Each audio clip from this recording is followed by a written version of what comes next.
देश की जनता ये सुनते सुनते, उत्तर प्रदेश की जनता सुनते सुनते उनके कान पक गए कि तुम हिंदू मुसलमान करके कब तक राजनीति करोगे। और जो देश की स्थिति खराब हो रही है, आप सभी मुद्दे भी विफल हो रहे हैं, आपकी विकास की योजनाएं सारी ठप पड़ी हैं, आप देश को कुछ दे नहीं पा रहे हैं। आप महंगाई के मार से बचने के लिए, तमाम मुद्दों को दफन करने के लिए उनके पास बस एक ही फार्मूला है, नमाज की। कौन पढ़ रहा है रोड पर? उनसे हम पूछना चाहते हैं, माननीय योगी आदित्यनाथ जी बता दीजिए कि आप कहाँ सड़क पर नमाज पढ़ रहे हैं लोग मुसलमान। जब जब से आपने ये एतराज़ किया तो हमारे लोग अब तो जुमा के नमाज में भी इधर उधर मस्जिद में चले जाते हैं, लेकिन वो सड़कों पर नहीं पढ़ते हैं। और कुछ ऐसी जगह आज भी देश के अंदर है, आज भी गांव में मोहल्ले में ऐसे लोग हैं कि वो जुमा के दिन, ईद बकरीद के दिन हिंदू भाई अपने घर के सामने, दुकान के सामने चटाई बिछा देते हैं तो पढ़ लेते हैं, केवल हिंदू मुसलमान करके, और जनता का ध्यान भटका के, ताकि जनता हमसे सवाल जवाब ना करे। इसलिए योगी आदित्यनाथ जी अपने आप में ये मशहूर हो गए हैं कि हम नफरती बात के लिए जाने जाते हैं। कोर हिंदुत्व का चेहरा बनने की कोशिश कर रहे हैं। उनको ये लगता है कभी कोर हिंदुत्व का चेहरा अडवाणी जी थे, कभी कोर हिंदुत्व का चेहरा नरेंद्र मोदी जी बने, तो शायद उसी कोर हिंदुत्व के बोल करके, कोर हिंदुत्व का लबादा ओढ़ करके शायद हम भी देश के प्रधानमंत्री बन जाए। और ये कहना कि वो जितने वो मुसलमान जो थे, जो हिंदू थे, वो दलित थे, तो आप दलितों को बहुत बड़ी गाली है। दलित और पिछड़े और जो आदिवासियों हैं, अगर उनको कहा जाता कि वो कायर थे, वो मक्कार थे, वो धर्म के नहीं मानने वाले लोग थे, मतलब उनके बारे में जितनी बातें की गई है, तो एक तरह से ये दलित और पिछड़े और आदिवासियों के लिए बहुत बड़ी गाली है। 4 PM न्यूज नेटवर्क में आप सभी का स्वागत है। मैं हूं क्षितिज कांत। मुख्यमंत्री योगी आदित्यनाथ का एक वीडियो सोशल मीडिया पर तेजी से वायरल हो रहा है, जिसमें वो नमाज को लेकर के एक बार फिर से चर्चा में है। कहा जा रहा है उस वीडियो में कि नमाज सड़क पर नहीं पढ़ी जाएगी, अगर ज़्यादा संख्या में पढ़ना है तो उसको अलग अलग सेक्टर्स में डिवाइड कर दें टाइम पीरियड में, और भीड़ नहीं लगनी चाहिए सड़कों पर। और उसके बाद दूसरा एक बयान है राजा भैया का, काफ़ी वायरल है, जिसमें राजा भैया साफ कह देते हैं कि जो आज का मुसलमान है वो पहले हिंदू था, वो कन्वर्ट हुआ है। इन सभी मुद्दों बात करने के लिए हमारे साथ अनीस मंसूरी जी हैं, पसमानदा मुस्लिम समाज के राष्ट्रीय अध्यक्ष हैं, समाजवादी पार्टी से लंबे समय जुड़ाव है नेताजी से, और यूँ कहें कि समाजवादी पार्टी में पसमानदा समाज का जो नेतृत्व करते हैं वो खुद करते हैं। हम बात करेंगे। अनीस जी, मुख्यमंत्री योगी आदित्यनाथ का बयान तेज़ी से वायरल हो रहा है, नमाज पढ़ने को लेकर के बातें हो रही हैं, पहले भी विवादित इस तरीके से बयान आते रहे, कैसे देख रहे हैं इस बयान को? उत्तर प्रदेश के मुख्यमंत्री योगी आदित्यनाथ जी अपने नफरती और विवादित बयान के लिए जाने जाते हैं, और उनका हमेशा जो बयान होता है वो हिंदू और मुसलमान पर आधारित होता है। देश की जनता ये सुनते सुनते, उत्तर प्रदेश की जनता सुनते सुनते उनके कान पक गए कि तुम हिंदू मुसलमान करके कब तक राजनीति करोगे। और जो देश की स्थिति खराब हो रही है, आप सभी मुद्दे भी विफल हो रहे हैं, आपकी विकास की योजनाएं सारी ठप पड़ी हैं, आप देश को कुछ दे नहीं पा रहे हैं। आप महंगाई के मार से बचने के लिए, तमाम मुद्दों को दफन करने के लिए उनके पास बस एक ही फार्मूला है। अगर जनता सवाल करे, जनता सवाल करने पे आ जाए, महंगाई पर, बेरोजगारी पर, डीजल के बढ़ते हुए दामों पर, और दूध पर बढ़ते हुए दामों पर, तमाम और भी जितनी भी सामग्रियां हैं, खाद्य सामग्रियां, और भी जो भवन तमाम निर्माण संबंधित जितनी भी सामग्रियां हैं, सबके दाम में आग लग चुके हैं। जनता से जवाब न देना पड़े, जनता सवाल न करे, इसलिए मुद्दों से हट करके उनका ध्यान भटकाने के लिए वो समय समय पर इस तरह से बयान देते रहते, ताकि लोग अपने मूल समस्याओं को भूल करके हिंदू मुसलमान में उलझ के रह जाएं। और रही बात ये नमाज की, कौन पढ़ रहा है रोड पर? उनसे हम पूछना चाहते हैं, माननीय योगी आदित्यनाथ जी बता दीजिए कि आप कहाँ सड़क पर नमाज पढ़ रहे हैं लोग मुसलमान। जब से आपने ये एतराज़ किया तो हमारे लोग अब तो जुमा के नमाज में भी इधर उधर मस्जिद में चले जाते हैं, लेकिन वो सड़कों पर नहीं पढ़ते हैं। और कुछ ऐसी जगह आज भी देश के अंदर है, आज भी गांव में मोहल्ले में ऐसे लोग हैं कि वो जुमा के दिन, ईद बकरीद के दिन हिंदू भाई अपने घर के सामने, दुकान के सामने चटाई बिछा देते तो पढ़ लेते हैं। लेकिन एक आप मना करो कि अरे नमाज रोड पे नहीं चलने के लिए है। उन्हें ये भी ध्यान रखना चाहिए माननीय मुख्यमंत्री जी, कांवड़ यात्रा पे आप फूल के ऊपर फूल बरसाते हैं, उनके लिए खाने खाने जगह जगह इंतजाम करते हैं, आप उनके लिए पानी की व्यवस्था करते हैं, उनके रुकने के लिए आप शिविर लगाते हैं, और देखा नहीं आपने पूरे रोड को वो छाप करके वहीं पड़े हुए हैं, लोग पूरी सड़कें जाम हो जाती हैं। तब आप कहाँ रहते, तब सड़कें जाम नहीं होती हैं। आप अभी इस समय भंडारे का दौर चल रहा है, मैं भंडारा खिलाफ नहीं हूँ, ये प्रसाद है, ये सब गरीबों को खाना खिलाना चाहिए, लेकिन सच्चाई ये है कि दोनों तरफ से बातें होनी चाहिए। हम लोग तो, हम कभी किसी मुसलमान ने एतराज़ नहीं किया कि आपका अमरिया में अब सड़क जाम हो जाता है। आज तक हिंदुस्तान किसी मुसलमान ने नहीं कहा, न एतराज़ जताया। आपका धर्म का मामला है, आप मनाइए, हम थोड़ी परेशानी होगी, हम उठा लेंगे, कोई बात नहीं। आप तमाम फंक्शन करते हैं, धार्मिक आपके फंक्शन होते हैं, रोड के अंदर पूरा जाम कर दिया जाता है, कीर्तन भजन होता रात रात भर, मंदिरों पे तमाम पूजा, पूरा सड़क जाम हो जाता है, पूरी मार्केट जाम हो जाती है। लेकिन किसी मुसलमान ने आज तक इस मुद्दे पर एक भी सवाल जवाब नहीं किया। लेकिन जब हमारे लोगों में अब तो सड़कों पे नमाज भी पढ़ना बंद हो गया, इसके बाद आपको लग रहा कि अब मुद्दा कहाँ से लाएं। इनके पास कुछ नहीं बचा है, केवल हिंदू मुसलमान करके और जनता का ध्यान भटका के, ताकि जनता हमसे सवाल जवाब ना करे। इसलिए योगी आदित्यनाथ जी अपने आप में ये मशहूर हो गए हैं कि हम नफरती बात के लिए जाने जाते हैं। कोर हिंदुत्व का चेहरा बनने की कोशिश कर रहे हैं। उनको ये लगता है कभी कोर हिंदुत्व का चेहरा अडवाणी जी थे, कभी कोर हिंदुत्व का चेहरा नरेंद्र मोदी जी बने, तो शायद उसी कोर हिंदुत्व के बोल करके, कोर हिंदुत्व का लबादा ओढ़ करके शायद हम भी देश के प्रधानमंत्री बन जाएं। लेकिन आप अब मुख्यमंत्री भी नहीं होने जा रहे हो। जनता आपको समझ गई है कि आपने इस उत्तर प्रदेश के अंदर कोई योजनाएं नहीं चलाई। अखिलेश यादव जी की तुलना में आप अभी ज़ीरो हो, आप कुछ भी नहीं कर पाए हो। अगर उनकी विकास योजनाओं को 5 साल के आपके सामने रख दिया जाए तो आपके पास जवाब बहुत पसंगे साबित होंगे आप। इसलिए मुख्यमंत्री जी अपने नफरती बातें के लिए जाने जाते हैं, और ये देश के लिए अच्छी बात नहीं है, और प्रदेश के लिए भी। दूसरा सवाल है राजा भैया को लेकर के, मुसलमानों को लेकर के एक बात कह दी उन्होंने मंच से। वो कहते हैं कि जो भी मुसलमान आज है वो किसी दबाव में आकर के, या कोई बात ऐसी रही होगी जिस वजह से वो मुसलमान बना, वो पहले हिंदू थे, हिंदू कन्वर्ट होकर के मुसलमान बने, आप लोग कन्वर्टेड मुस्लिम हो। देखिए, इसमें कोई दो राय नहीं कि हिंदुस्तान के अंदर ज़्यादातर कन्वर्टेड मुस्लिम हैं, और वो लोग कन्वर्टेड हुए जो उनका बयान था, मैंने सुना कि जो कायर थे, निष्ठाविहीन थे, जो लोभी थे, वो प्रलोभन में आकर के उन्होंने धर्म बदला।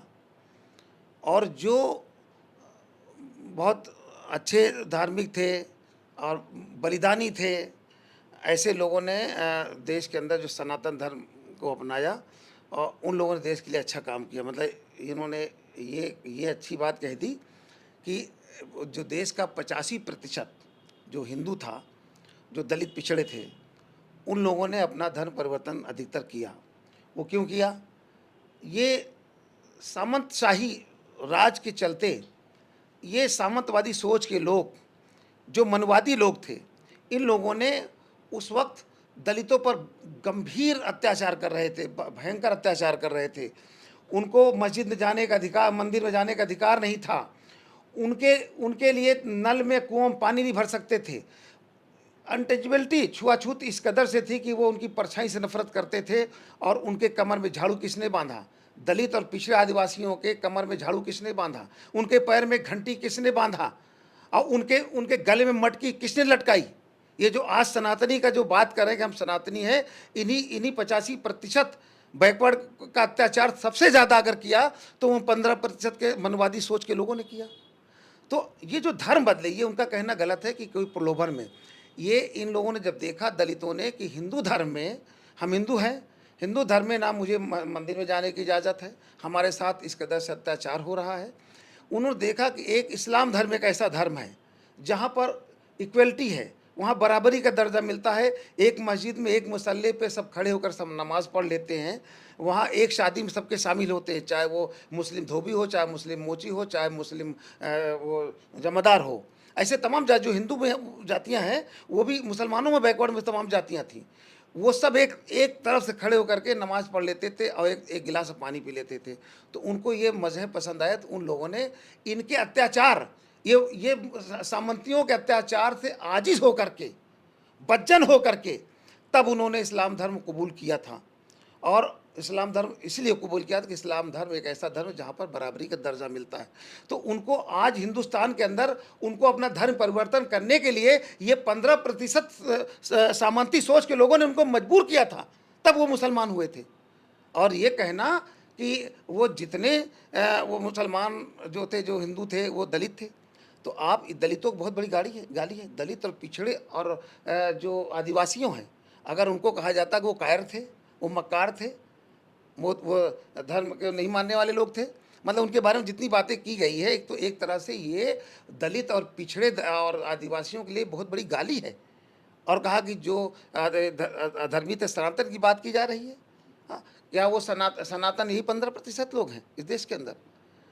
बात इसकी नहीं है, बात इसकी है कि उनको हो सकता है कि किसी ने आधा अधूरा बात बताई हो, वरना वो तो उस तरह से नहीं है। और वो जब हमेशा वो अपनी नपी तुली बोली के लिए जाने जाते हैं, वो नपा तुला बोलते हैं।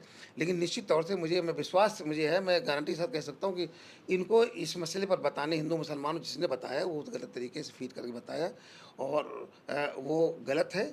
और अगर ऐसा है तो समझ लीजिए इस देश के अंदर 85% दलित, पिछड़े, मुसलमान, आदिवासियों को एक बहुत बड़ी गाली है। एक आखिरी सवाल लेंगे। 2027 में विधानसभा चुनाव भी है। आप पसमानदा मुस्लिम समाज के नेतृत्व भी करते हैं। आप ही के लोग कहते हैं कि भागीदारी कितनी मिलेगी समाजवादी पार्टी में? पॉलिटिकल क्वेश्चन है, आपसे ही जुड़ा हुआ है। भागीदारी की भी बात हुई सपा सुप्रीमो से आपकी? देखिए, हमने जब से समाजवादी पार्टी ज्वाइन किया पसमानदा समाज में, हम लोग जो ज्वाइन करने का मकसद ही यही था कि पिछड़े मुसलमानों को भागीदारी को लेकर के था। और माननीय नेताजी उस वक्त जिंदा थे और उनके नेतृत्व में हम लोग शामिल हुए थे।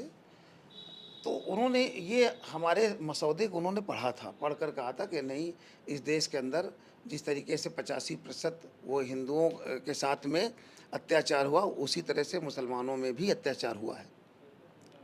सामंत सोच के लोग यहाँ भी बैठे हुए हैं। तो उन्होंने हमको शामिल किया था। हम लोग वहाँ जा कर के पार्टी के लिए काम किए। 2012 में सरकार बनाए। 2012 में निश्चित तौर से पीछे जो वादे के मुताबिक जो वादा था उनका पिछड़े मुसलमानों को भागीदारी का, तो 2012 की सरकार में समाजवादी पार्टी सरकार पिछड़े मुसलमानों को उनके आबादी के हिसाब से और वादे के हिसाब से भागीदारी नहीं दे पाई। उसका खामियाजा उनको 4 चुनाव में भुगतना पड़ा। अब 2024 के चुनाव में जब देश की स्थिति इस तरह बनी है, माननीय अखिलेश यादव जी ने इस बात को समझा और गंभीरता से लिया, तो उन्होंने ये वादा किया कि पिछड़े मुसलमानों को भागीदारी देंगे। और उन्हें देना संगठन में, अभी सरकार तो है नहीं, लेकिन संगठन में आज हर ज़िले में पिछड़े मुसलमानों की अच्छी खासी भागीदारी है। और हमें उम्मीद है कि सरकार में भी पिछड़े मुसलमानों को अच्छी भागीदारी मिलेगी।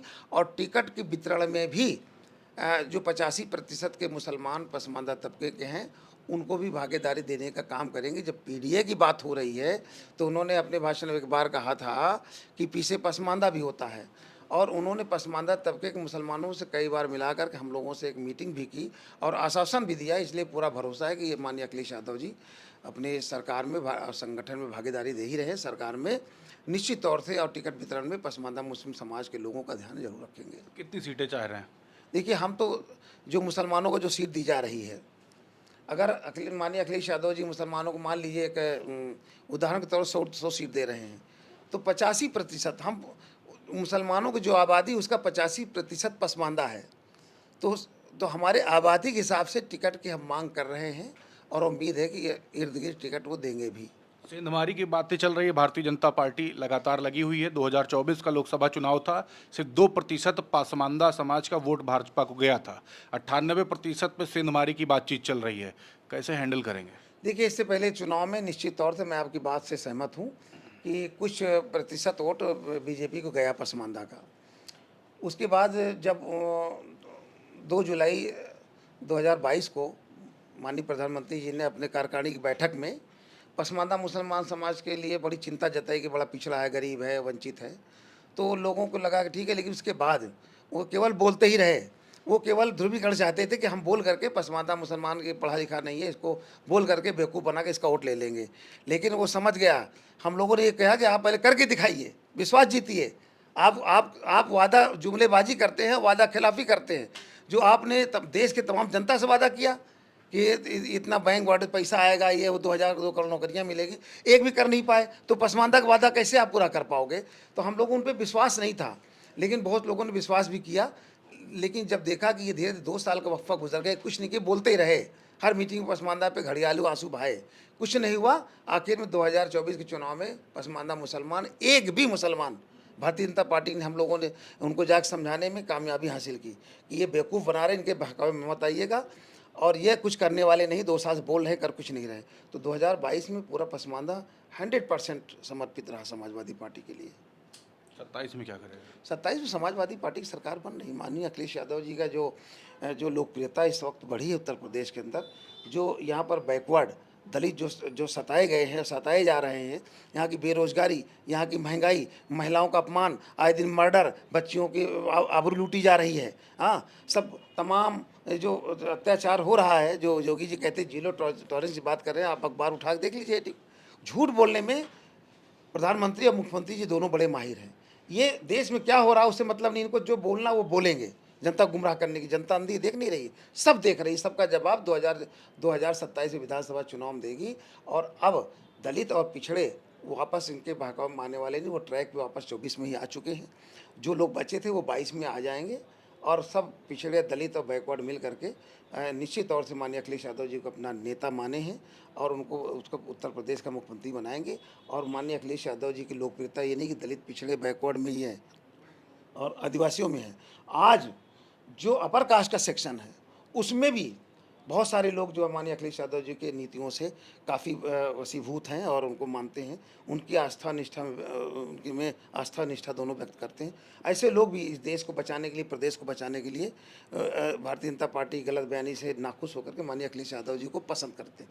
बहुत बहुत धन्यवाद। तो हमारे साथ अनीस मंसूरी जी थे, पसमानदा मुस्लिम समाज के राष्ट्रीय अध्यक्ष हैं, नेतृत्व करते पसमानदा समाज का। तमाम मुद्दों पर बातें हुई। रिपोर्ट पर आपकी क्या राय है कमेंट बॉक्स में लिखें। कोई सवाल है, सवाल ज़रूर लिखें, आपके सवाल पूछे जाएंगे। और जुड़े रहिएगा 4 PM न्यूज़ नेटवर्क के साथ। मैं हूं क्षितिज कांत, कैमरा पर्सन शुभम के साथ 4 PM न्यूज़ नेटवर्क के लिए।